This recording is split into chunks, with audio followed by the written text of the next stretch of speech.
Amis d'Asinat, bonjour, bienvenue pour cette nouvelle édition littéraire au relais de poche. Cette semaine, nous sommes avec la BD, et en particulier avec SP qui sort aujourd'hui même, sortie nationale, n'ayons pas peur des mots, internationale, le troisième volet d'une famille en guerre.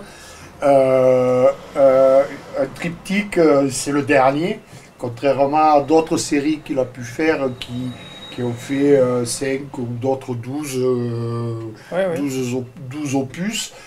Celui-ci, il a un début, une fin et une histoire construite autour d'une famille, mais nous allons y revenir. Bonjour SP, merci de vous prêter à cet exercice. C'est toujours un plaisir de vous recevoir, à l'occasion pour Asinat aujourd'hui, mais de vous recevoir au relais de poche et de parcourir avec vous l'actualité de la BD. Donc on va commencer avant votre famille en guerre, puisque vous êtes là pour le troisième volet. Qu'est-ce qui a retenu comme BD ces derniers temps votre attention? Quel collègue, on va dire, vous a arrêté un peu avec votre œil professionnel? Jean-Louis Tripp, son témoignage sur la perte de son frère. Son frère, ouais. Je trouve très dur. Très dur, très fort. Très dur. Mais d'une honnêteté incroyable. Parce que là, il retranscrit tout comme il l'a vécu, et c'est vraiment... sorte de passage de relais avec le lecteur qui est assez incroyable. Je suis d'accord. Vraiment. Très, donc voilà, Jean-Louis Tripp. Après, de l'humour aussi. Moi, je fais pas mal de choses pour Fluide Glacial, donc je suis l'actualité de l'humour. Voilà, il faut pas prendre les cons pour des gens. Voilà, c'est très très beau. Il y a le quatrième volet qui arrive. Ouais, qui arrive là. C'est super. Bon, une famille en guerre. Donc, hop, un petit... voilà, c'est bon. Une famille en guerre. Ce sont 3 enfants alsaciens qui se retrouvent confrontés à la Seconde Guerre mondiale dans un territoire où cela a été compliqué, peut-être plus qu'ailleurs, l'Alsace, du fait de l'histoire même de l'Alsace entre la France et l'Allemagne. Donc c'est le choix et d'un territoire et d'une famille qui est un peu difficile pour l'exprimer. En clair, notre saga demande à choisir son camp. Dans la famille Engel, entre le fils aîné au passé obscur qui se consacre à la vigne à son retour, Fina, la prof qui s'engage dans la résistance, et François le Dernier qui collabore ardemment. L'excellent scénariste Piasek nous montre la complexité de la période dans ce territoire convoité. Est-ce que Piasek est seul à rédiger le scénario, ou bien comme intervenant, dans le déroulé, vous avez aussi un point de vue en fonction des dessins que vous allez dessiner ou que vous allez mettre en scène? Non, il est seul aux commandes. Avec Stéphane Piasek, on avait déjà fait l'île des Justes, qui se passait en Corse pendant la Seconde Guerre mondiale. Sur un sujet similaire. Ouais, un peu similaire, c'est-à-dire qu'on parlait vraiment de l'omerta des Corses, qui là avait beaucoup de vertus, puisque ça a permis... c'est le seul département français à n'avoir jamais déporté de Juifs pendant la Seconde Guerre mondiale, sauf un. Et on s'est appuyé, il y a une personne qui a été déportée, et on s'est appuyé sur ce postulat historique pour raconter l'histoire de l'île des Justes. Et on s'est retrouvés en promotion à Ajaccio, tous les deux, et on a discuté de notre album, on a discuté de l'histoire française pendant la Seconde Guerre mondiale. Lui est d'origine polonaise, il est alsacien. Et donc on a commencé à mettre en place l'univers d'une famille en guerre. Donc c'est lui qui a vraiment écrit le scénario à partir de choses dont on a parlé. Et l'idée c'était de montrer qu'en période de guerre, une famille, on ne sait pas comment elle va réagir. Et je trouve que le scénario est bien fait pour ça, où dans cette famille, il y a le père aussi, tu ne parles pas, Il y a le père aussi. Qui est omniprésent, mais qui n'a pas d'avis, et qui en même temps est très présent sur sa propriété. Et les 3 enfants, comme je l'ai dit, qui se séparent chacun à une position. Un neutre, une engagée, et l'autre engagée de l'autre côté. C'est les 3 positions qu'il pouvait y avoir, quoi. Oui, il y a le père et il y a la terre aussi. Et il y a la terre. Il y a la terre, très important la terre. Exactement. Surtout en ce moment, parce que ça fait vraiment écho avec l'actualité, malheureusement. Ce qu'on vit en Europe et ce qu'on vit au Moyen-Orient, où la terre, c'est primordial. Et ces gens-là se battent pour leur terre. Oui. Mais la terre, pour certains, elle est du côté allemand, et pour d'autres, elle est du côté français. La même terre. C'est l'ambiguïté de l'Alsace. C'est l'ambiguïté de la guerre. Et de la guerre. Et ça, c'était vraiment... Enfin, je trouve qu'il l'a très bien traité, Stéphane, parce qu'il amène sa vision à la fois de fils, de petits-fils de déportés, mais aussi de Français, enfin, de tout ça, quoi. Ce mélange de choses, d'être, d'émotions, et voilà. D'où Une famille en guerre. D'accord. Je trouve aussi qu'à certains moments, il porte bien ce que cette période peut être dans le choix que les Alsaciens, Français ou pas, à ce moment-là, sont obligés de faire. C'est-à-dire qu'en face, on a des Allemands qui leur disent « vous êtes Alsaciens, donc vous êtes Allemands, vous devez abandonner la France ». Et comment la réaction, elle est compliquée à cet endroit-là. Ou qu'à un autre moment, Fiona, la fille, elle dit, Fina, pardon, elle dit, mais moi je veux continuer, elle est résistante, mais moi je veux continuer à parler l'allemand. Donc, il y a tout cette mosaïque qui est installée là. Bien sûr. Je trouve que Piasek fait un gros boulot sur le scénario. Ah oui, mais sans vouloir dévaloriser vos dessins. Non, mais c'est un très bon scénariste, hein, c'est évident, et on le sent dans cette trilogie. Il met toute la force à la fois du roman, parce que c'est romancé. Voilà, mais en même temps, on sent bien qu'il s'appuie sur des choses qui ont existé, sur des destins brisés, sur des familles brisées, sur des gens qui ont choisi, comme on disait, la résistance. Fina choisit la résistance, mais en même temps, elle ne veut pas couper avec ses racines.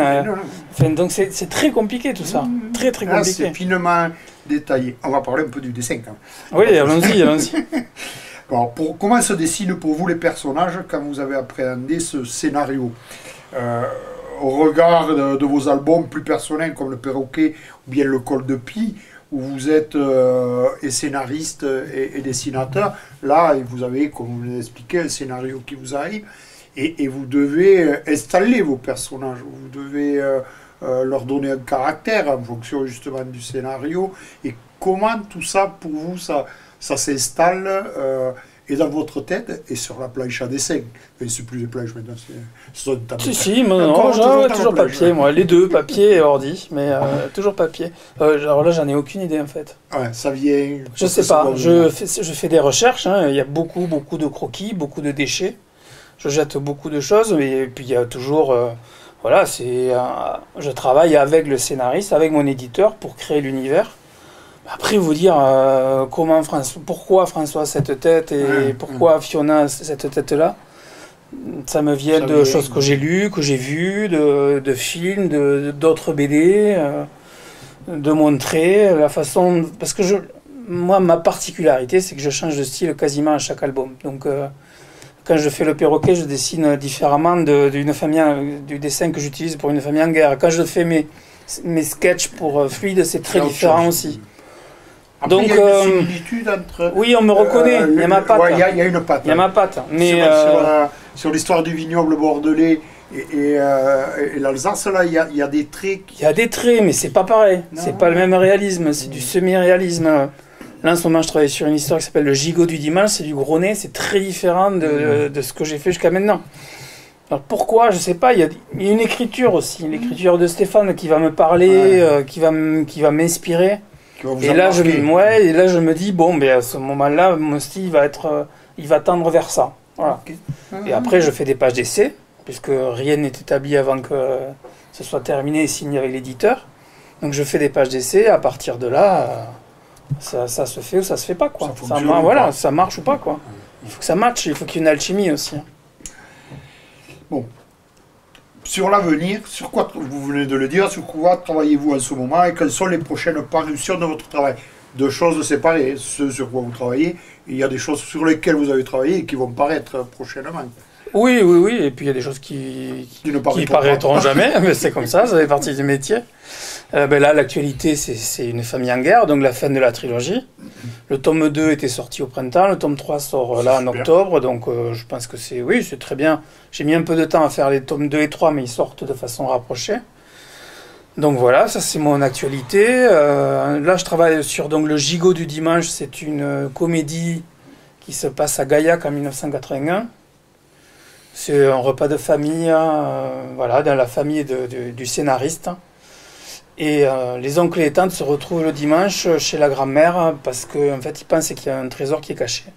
Et donc, ils se disputent pour trouver ce trésor. C'est une comédie, c'est très très bien écrit, mais je reviendrai pour en reparler. Et c'est qui le scénariste? C'est Philippe Pelez. Philippe Pelez qui fait énormément de choses en ce moment. Enfin, c'est un très très bon scénariste. Donc, on fait ça pour Bambou Grand Angle. L'album sera en mai. Donc là, je suis en train de terminer les 20 dernières pages. Et on va sortir aussi un album qui s'intitule Vivre est dangereux pour la santé chez Fluide Glacial. Oui. Puisque tous les mois, je fais des gags d'humour noir pour Fluide Glacial. Donc ça sera mon deuxième album avec eux qui sortira là aussi début mai. Après, je vais faire un one-shot Château Bordeaux, mais en one-shot. On va faire un one-shot de 80 pages. 10 ans après, il se passe quoi? Voilà. D'accord. Donc on reprend les trucs avec d'autres personnages. Il se passe quoi? Là, je viens de signer un air libre chez Dupuis aussi, qui s'appelle L'espoir sans papier. On va parler du destin particulier de migrants en France. Voilà. C'est romancé, mais ça colle à pas mal de choses réelles.